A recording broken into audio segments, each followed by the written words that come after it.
Week 1 of the NHL season is officially in the books, and it started off with a bang. Celebrini pulling up, spinning, shoveling across, they score! We got new teams making history. Carries it across, drops one, shot, score!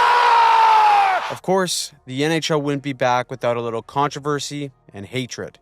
And gloves are dropped. There are two fights going on.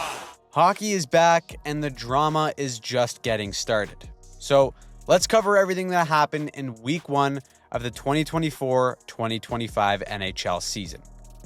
Chapter 1, the Global Series. Only the NHL would grace us with their brilliance by having the season start on a Friday, only to follow it up with preseason games for the next 3 days. The Devils and the Sabres kicked off the season in Prague with a back-to-back. Both of these teams have big expectations. New Jersey cleaned house and got a new coach in Sheldon Keefe, and Buffalo did the same by bringing back Lindy Ruff. Fresh start of the year, clean slate, and right away, Jacob Markstrom makes potentially the Save of the Year candidate in the very first game. Just gets a paddle on it with a wide open net. There you go. Experience Sabres hockey in Game 1 of the season. Hopefully, that's not a little foreshadowing, but it certainly looked like it. And although the Sabres outshot the Devils in Game 1, Markstrom stops 30 of 31 with the Devils looking like the better team in a 4-1 victory. The Sabres and their fans start the season 0-1. How lovely, but at least they have the back-to-back to try and redeem themselves. Tage Thompson will be the bright spot and get the Sabres on the board first, but these are still your Buffalo Sabres. And it would be the rookie Seamus Casey tying it up, and from there, the Devils took over. The Devils score 3 unanswered to win the game 3-1, and this mini-series just showed how connected the Devils looked as a 5-man unit, which honestly I expect with Sheldon Keefe as coach. It also helped that Paul Cotter looked like Wayne Gretzky out there, but what an abysmal start for the Buffalo Sabres. If there's any team that didn't need any adversity to start the season, it would be them. Now, it is just 2 games, but if it's another season of pure mediocrity, Sabres fans may honestly lose their mind. Tuesday, opening night. To kick us off, opening day, starting with the Seattle Kraken versus the St. Louis Blues. Battle of mid-teams from last season kicking us off, but a little bit of history going on here with Jessica Campbell being the first female assistant coach in NHL history. All they had to do now is win, and after jumping out to a 2-0 lead, Seattle looked damn good. But the TSN Tina Turner point was this no goal here as Seattle scores off a delayed offside. There's some confusion, some rough stuff. Yanni Gourde and Alex Torpachenko start hugging it out, and then that just tilts the game for St. Louis. 3 unanswered goals with Jordan Kyrou scoring twice to be on pace for 162 goals on the season. Seattle drops their home opener despite carrying the mail, and St. Louis gets their first win of the season. Then we had the Bruins versus Panthers, and after all the bad blood the last 2 years and all the drama in the offseason, it would be Jonas Forpasalo getting the start for Boston instead of the newly signed Jeremy Swayman. That is the $66 million man right there, backing up for the Bruins. How lovely. Turns out if he wanted more money, all he had to do was wait one more game for Boston to see Korpisalo in action. Right out of the gate, the Panthers looked like they hadn't missed a beat since winning the Cup and were up 4-1 after the first. Then, as expected, the shenanigans started. Trent Frederick tries jumping Matthew Tkachuk, but those gloves are cemented onto Tkachuk's hands, and those bad boys ain't coming off in a 4-1 game. Boston also may not get another call this season after Max Jones accidentally slashed the ref while trying to get back at Rodriguez. Look at Rodriguez's reaction as well after egging him on, just priceless. Despite this game also ending 6-4 for the Panthers, Florida picked Boston apart. The Bruins are the heaviest team to ever dress in the NHL this season, and in this one, it was evident as Florida just torched them off the rush. Korpisalo wasn't great, but Boston wasn't any better in front of him, and so on the night that Florida hangs the banner, they continue to send a message to the rest of the NHL by winning their home opener. Finally, we had the return of the Chicago Bedards and the new Utah Hockey Club straight from the Premier League. Forget that the name practically has you expecting Wayne Rooney to go out there for warm-ups. This building was absolutely rocking, and it's the newly signed Dylan Guenther who makes history for Utah with the first goal. Carries it across, drops one, shot, score! Dylan Guenther lights the lamp! After that, Utah looked solid for about 30 minutes. And then the Blackhawks came on. 2 assists from Bedard, with one of them being on this goal from Teravainen. Just nasty little work going to his backhand here. But despite that bringing the Hawks within 1, it would be Gunther to bury the empty net to seal the first win in Utah history with his second of the game. The fans go home happy, and Gary Bettman goes home happier on opening night. Today's video is sponsored by SeatGeek. This right here is where I watch most of my NHL games. It's a good seat, it's got good back support. Could use a little help on the neck support, but it's not a great seat. See, if you want a great seat while watching live games, you need to start using SeatGeek. SeatGeek is the best app for finding deals on tickets by rating them on a scale of 1 to 10 so that you know if you're getting a good deal. If it's red, it's no bueno. If it's green, that's a banger, and you should snatch up those tickets as soon as possible. SeatGeek is hooking us up with 15% off whether or not you're a new customer. I live in Toronto, so knowing that I got a damn good deal to watch the Leafs choke live and in person gives me the peace of mind. Although, that's usually priceless. If you've got the app, you can open your phone, type hockey15 in your code, and you'll get 15% off your next tickets. If you want the best seats in the house while scoring a great deal, click the link in our bio and use the code to get in on the action this season. Wednesday, Goose Eggs. Wednesday saw every Canadian team in action except for the Sens, and we got some overreacting to do for Game 1. First, it's the classic Leafs versus Habs. Joseph Woll is made out of paper mache, so Anthony Stolarz gets the start for the Leafs, while Sam Montembeault gets the nod for the Habs. A lot of hype surrounding both teams for different reasons heading into this season. Montreal kicks off the scoring with an early power play goal from Caulfield, and you even see him point up in the sky in tribute for Johnny Gaudreau while wearing his new number 13. That is an awesome moment, and that goal would actually be the lone goal in this game. Montembeault was unbelievable for the Habs at making 48 saves to set a new NHL record for the most saves in a season-opening shutout. The Leafs offense is shut out for the first time in 227 games, but hey, at least they're in their playoff form, which is good for them. Let's take a look over in Pittsburgh, and good God, what an absolute disaster and beating the Rangers are laying on the Penguins. It looks like QMJHL Alexis Lafreniere has finally arrived for the Rangers, and Tristan Jarry and the Penguins look geared up for another year of letting down Sidney Crosby. The 6-0 shutouts didn't stop there though, as we had the Jets and Oilers, with Edmonton seemingly being the favorites to go all the way this year. Of course, the best way to do that is to lay an egg in Game 1. The Jets look fantastic, and the Oilers probably had to listen to another McDavid rant. But that's not looking good enough. But how about the Canucks? They look great. I mean, JT Miller looks like a man possessed as he sends Kevin Rooney into the boards hard, and that led to a scary moment as he was pretty much out cold. Just a strong hockey play that ends with an unfortunate result, but Miller was all over the place in this game. He answers the bell later for the hit, and then he sets up the 4-1 goal, and Vancouver looks comfortable in the driver's seat with this lead. But hold on.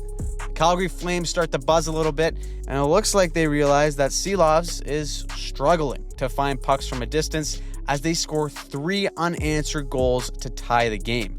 Then, holy shit, is that Jonathan Huberdeau? He pots the rebound, and Calgary takes a 5-4 lead. Canucks pull the goalie, the Flames have an empty net. Quinn Hughes makes an unbelievable stop to save the empty netter, and that would set up some magic. And he keeps his team within 1. Ahead to Miller. Shoots, scores! An absolute piss missile from JT Miller to force OT and avoid the collapse from Vancouver, but Connor Zary gets jiggy with it and buries the OT winner to cap an incredible comeback for the Calgary Flames. Now, to end the night, we had the Vegas injured reserves versus the Colorado Avalanche, and this game was a big-time cookie night for both teams. The Moose Mikko Rantanen recorded a hattie, Jack Eichel and Ivan Barbashev each put up 4 points, while Victor Olofsson scored twice to have Sabres fans contemplating the meaning of life. I mean, seriously, where was this in Buffalo? Vegas wins big 8-4 over the Avalanche to end the first jam-packed night of hockey. Thursday, back in the swing.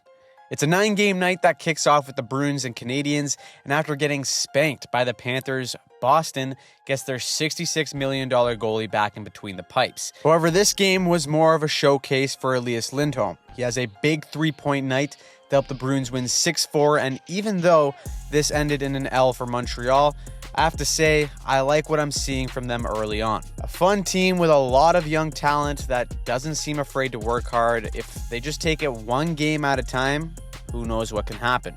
Now, one thing's for sure, if you're a Buffalo Sabres fan, then you have to enjoy a life with crippling depression. Playing the Kings, Buffalo strikes first with Tuck burying his own rebound on the B-way to make it 1-0 late in the second, but that would be short-lived as Anze Kopitar buries at the start of the third to tie it up.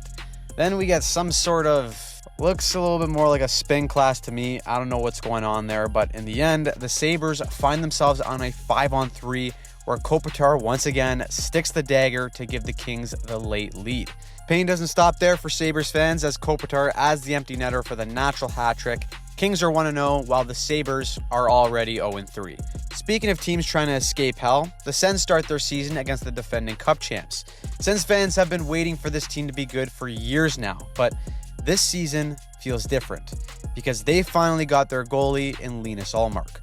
Despite Florida looking damn good in Game 1, Ullmark looked better. Stopping 30 of 31, Tim Stützle scores twice, and Shane Pinto had to bury one to complete his Pinto parlay for the Sens to start the season off right with a 3-1 dub. The biggest concern here was Barkov leaving the game with an apparent ankle injury after going into the boards awkwardly.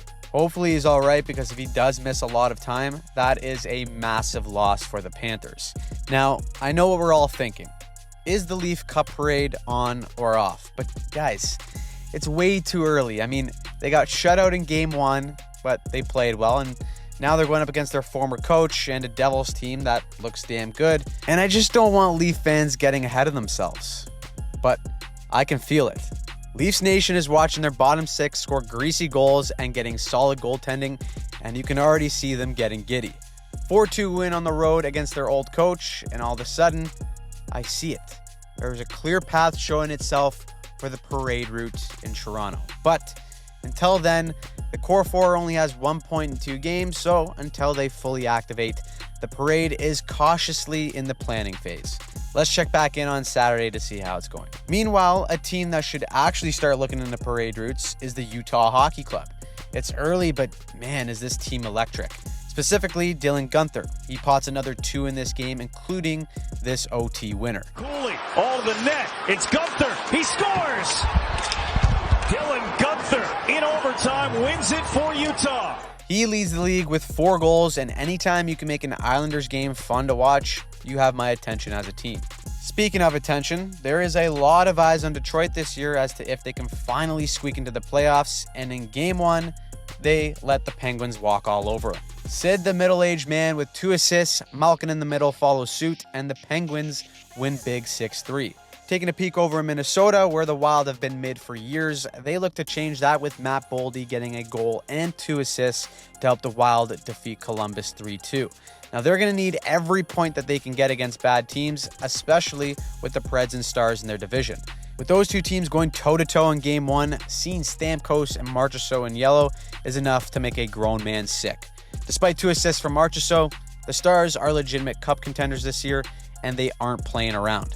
They win 4-3, and the Preds get 1 loss closer to canceling another trip to the Vegas Sphere. Finally, to end the night, we had the debut of the first overall pick in Macklin Celebrini on the future 2025 Stanley Cup winning Sharks, and it didn't take long for him to make his mark. Here is Celebrini pulling up, spinning, shoveling across. They score! Love the confidence as a rookie to do the little spinorama, gets a lucky bounce, but that's how it goes. Celebrini shaken, not stirred. How you doing? First NHL goal, and he looked pretty solid all night as well. He added a nifty little assist later in the game to Tyler Toffoli to add on to their 4-1 lead heading into the third, but a young team never fails to make things interesting, as the Blues come all the way back to tie it, only for the captain Braden Shen to spoil the night for the first overall pick. Another great comeback for the Blues, tough ending for the Sharks, but the future is here, baby. Friday, MVP status. Saturday's game between the Lightning and the Hurricanes was postponed due to, well, Lightning and Hurricanes. But both of them still kicked off their season on Friday, and Nikita Kucherov picked up right where he left off with his MVP pace. One-timer, Kucherov, score! With an assist and a natural hat trick capped off by a beautiful cherry pick that would make a beer leaguer proud, Kucherov was in on 100% of the offense for Tampa in a 4-1 win. Things were a bit closer between the Hawks and the Jets, where surprisingly, Bedard had 0 points, and the Hawks held the Jets goalless for 59 straight minutes. That was, of course, until they blew it in the last minute with Mark Scheifele tying it up. Scheifele double dips, my fantasy team thanks him, and the Hawks remain winless on the season, while the Jets are on the right path to doing exactly what they do at the beginning of every year, and that's look like a wagon from October to December, and then completely fall apart when it matters most. Maybe this year's different though. I mean, it certainly feels that way for Philly with the debut of the hyped Russian phenom in Matvei Michkov. The talent and creativity of Michkov is what the Flyers are starving for. But this was a torch style of game all the way through. Philly killed off all 5 Canuck power plays and took the game to the shootout where Morgan Frost would get the winner. There was no Michigans in this one to piss off Torts, and the Canucks actually still remain undefeated in regulation, so I guess everyone goes home happy. However, that's not usually the case in Vegas, as everyone usually goes home broke and with an L. With how Jack Eichel and Ivan Barbashev are playing, that may be common all season. Vegas has 12 goals in 2 games, and they haven't even put anyone on the IR yet. They sent St. Louis home with the Blues after a 4-3 win to end Friday night. Saturday, hockey night.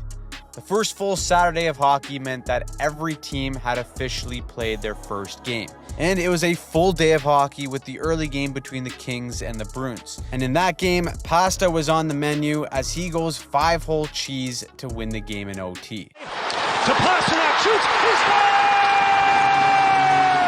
He high steps his way into a Bruins victory, and all is well in Boston after all the drama of the last few weeks. Now, the Bermuda Triangle of Misery in the Atlantic, which include the Buffalo Sabres, Ottawa Senators, and Detroit Red Wings, were all in action tonight, and Sabres fans can finally find some happiness in their life, knowing that they just beat the defending Cup champs. I mean, Matthew Tkachuk, Alex Barkov, and Sergei Bobrovsky weren't in the lineup, but you got to take what you can get, and they get off their 3-game schneid to start the season. Meanwhile, Ottawa got to experience the brick wall that is Sam Montembeault. Stopping 24 of 25, Cole Caulfield also gets his 3rd in as many games, and Habs fans are on cloud 9 to start the season. Senators fans are, still a little bit gun-shy about what to expect for this team, but it doesn't help either that the Red Wings also shut out the Preds, who are 0-2 and are actually actively looking on SeatGeek to find U2 tickets as we speak. Saturday also officially marked the continuation of Ovi's chase for the goal record.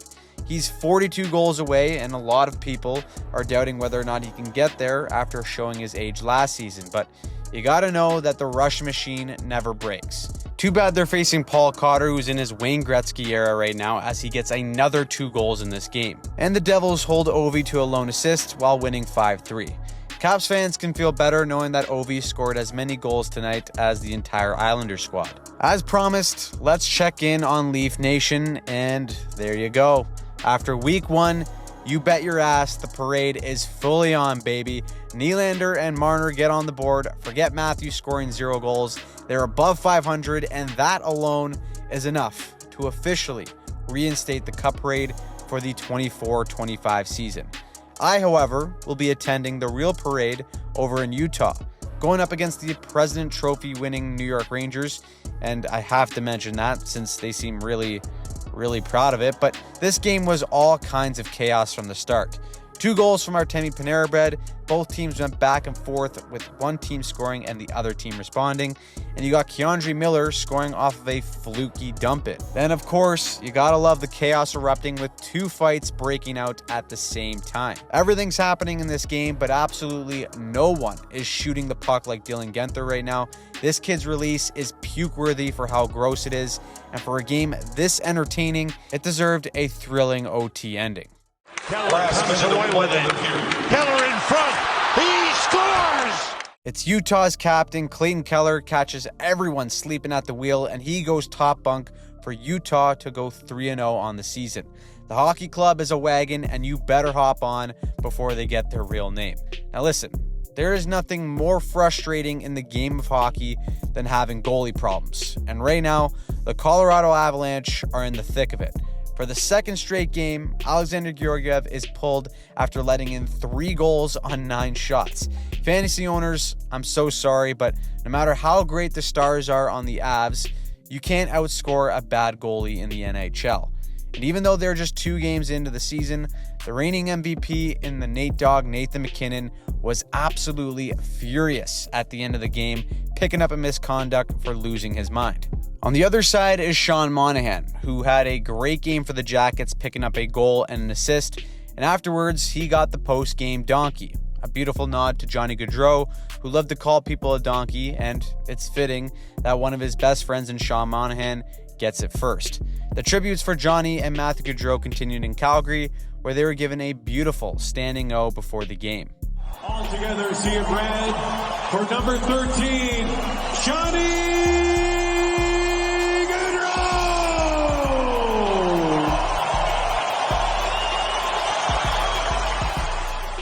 The Flames are a team that everyone has written off before the season even started, but that's why you play the game. Jonathan Huberdeau had a massive 4-point game in this one against the Flyers, and if he can get back to even being 70% of the player that he once was, he can change the dynamic of the Flames season. Calgary looks like a team determined to prove everyone wrong this season, and I wish I can say the same about the Sharks, who just can't seem to have nice things after tasting just a glimmer of hope with Celebrini in Game 1, and then he finds himself on the IR for the Ducks to shut them out in Game 2. Our main event, though, was the Connor Bowl. Bedard versus McDavid, future versus present, however you want to shake it. The Blackhawks looked like the better team, and Bedard won the head-to-head battle, recording 3 points along with his first goal of the season. Surely, the Oilers don't do this whole rodeo again, right? There's no need to sandbag for the first half of the year again, fellas. We've seen that movie before, and Oilers fans would much rather prefer if they just got off to a good start. So far, being 0-2, that's not the case. So, what did you think of week 1? Who surprised you? Who pissed you off? Let us know in the comments down below. These weekly recaps are going to be continuing all throughout the season, just like they did last season.